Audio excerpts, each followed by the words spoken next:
Ito na yung nabili kong food processor, 2 liters, stainless, 209 pesos only. So, ngayon yung first trial ng aking paggamit. Ang gagawin namin ay egg sandwich spread. So, ayan, nalagay na lahat yung mga gigilingin.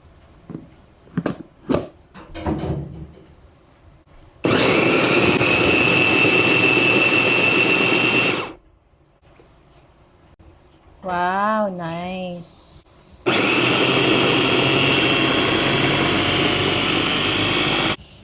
Yan na siya after second round ng pag-grind. Tapos ngayon nilagay ko yung pickles.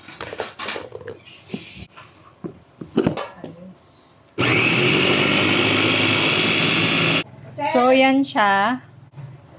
Yung ibang medyo malalaki pa ang sizes. Syempre nagpunta siya dito sa tabi. So ilagay lang natin siya sa gitna. Then i-grind lang uli natin. So, ayan siya, natapos ng gilingin. The good thing about this food processor, pwede mong tanggalin yung nasa gitna. And then, dito ka na mag-mix ng mga ihahalo mo pang ingredients. Katulad noong mayonnaise and condensed milk.